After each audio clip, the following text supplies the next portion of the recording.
Gencatan senjata di perbatasan yang telah berlangsung selama beberapa bulan terakhir kini akan segera berakhir. Ini bukan hal yang mudah untuk menyatukan segalanya. Tapi di luar meja negosiasi, menyerang Israel secara tiba-tiba hanya menunjukkan satu hal, bahwa Iran tidak punya apa-apa untuk ditawarkan di meja perundingan. Mereka tidak mau melakukan apapun terkait Selat Hormuz. Mereka juga tidak mau berbuat apa-apa soal campur tangan di negara tetangga seperti Hizbullah dan Lebanon. Kita sedang membicarakan proksi lain di kawasan ini. Mereka tidak mau berhenti menembakkan rudal dan drone ke negara-negara Teluk. Jadi, apa yang mereka tawarkan di meja perundingan? Sama sekali tidak ada. Dan waktunya sekarang, pada dasarnya, setelah beberapa laporan menunjukkan bagaimana tingkat inflasi benar-benar menyulitkan rakyat Iran, hal itu mendorong mereka turun ke jalan-jalan di kota-kota Iran. Rezim Iran saat ini sedang menyerang Israel. Mereka menyerang Teluk, pada dasarnya mencoba mengalihkan fokus rakyat Iran, berusaha menyatukan mereka kembali dalam satu barisan bersama rezim. Tapi apakah ini berarti Iran merasakan dan memahami bahwa titik terlemah di sini sebenarnya adalah negara-negara Teluk? Dan selama mereka mampu menyerang negara-negara Teluk, mereka akan, Anda tahu, mendapatkan lebih banyak konsesi dari Amerika atau bahkan Israel, serta cara untuk bertahan dalam perang ini. Saya tidak berfikir mereka memiliki perhitungan yang tepat pada level ini, terutama dengan terbunuhnya Ahmad Fahidi tadi hari ini, seperti yang dilaporkan oleh laporan Israel yang menunjukkan hal itu. Pada dasarnya, jika kita berbicara tentang siapa yang mengendalikan Iran hari ini, Ayatollah sedang bersembunyi. Ayatollah yang sebenarnya sudah tidak ada. Jika kita berbicara tentang presiden yang beberapa hari lalu ada laporan tentang pemunduran dirinya, maka yang tersisa hanyalah IRGC yang hari ini telah kehilangan pemimpinnya. Mereka tidak fokus, mereka tidak melihat dengan jelas, dan menurut saya mereka hanya menembak ke sana kemari untuk mencari jalan keluar dari lubang hitam yang mereka masuki. Secara internal, mereka memiliki masalah dengan rakyat mereka sendiri. Ketika berbicara tentang embargo, ketika berbicara tentang ekonomi, maksud saya, mereka juga tidak baik-baik saja, sama seperti para tentaranya. Mereka tidak tahu apa-apa selain bertarung.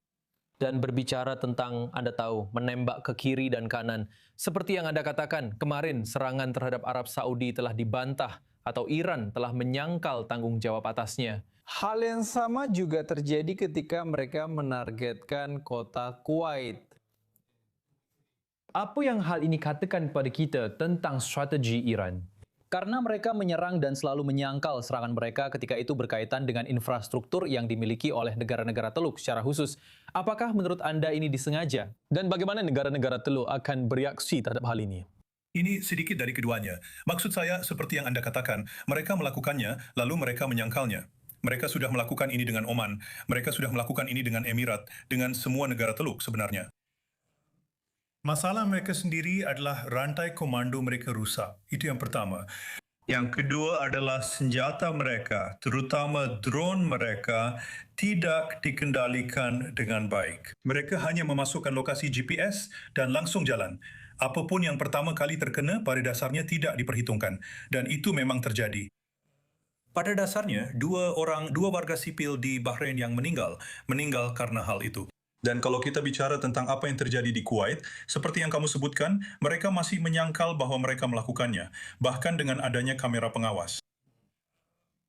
Mereka tidak melihat dengan jelas. Dan tentu saja, maksud saya seperti yang kamu sebutkan, ketika berbicara tentang negara-negara Teluk, mereka mengira negara-negara Teluk akan jatuh atau menyerah jauh lebih awal, bahkan pada minggu pertama, seperti yang pernah dikatakan beberapa pejabat mereka sebelumnya. Jadi menurut saya, mereka justru terjerumus ke dalam masalah yang lebih besar daripada yang bisa mereka tangani.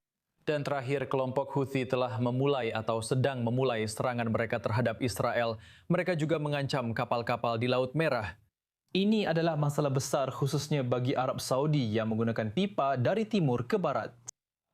Mengapa mereka memutuskan untuk bergabung dalam pertempuran sekarang dan bagaimana Arab Saudi akan bereaksi terhadap hal ini? Karena pada dasarnya ini akan melumpuhkan kemampuan Arab Saudi untuk menjual minyak sepenuhnya. Ternyata, dengan kelompok Houthi, mereka tetap diam sepanjang perang, kecuali satu kali ketika mereka menembakkan satu rudal ke Israel. Dan kemudian mereka kembali bersembunyi. Satu-satunya alasan mereka muncul lagi, dan ini menguatkan apa yang kita bahas sebelumnya, adalah bahwa Iran berada dalam posisi yang sangat sulit. Mereka datang untuk membantu dan menyelamatkan Iran. Itu di satu sisi. Dan bagaimana Arab Saudi akan menanganinya, itu menjadi masalah bagi seluruh kawasan. Saya berbicara tentang Teluk dan Israel. Jadi menurut saya harus ada kolaborasi yang tepat agar mereka bisa menangani mereka sebelum mereka melakukan lebih banyak lagi. Dan kita semua tahu bahwa ketika Houthi sudah masuk, tidak ada yang bisa menahan mereka. Baiklah, Ahmad Hozah, konsultan politik di Hozah Associates bergabung bersama kami dari Manama, Bahrain. Terima kasih banyak. Terima kasih.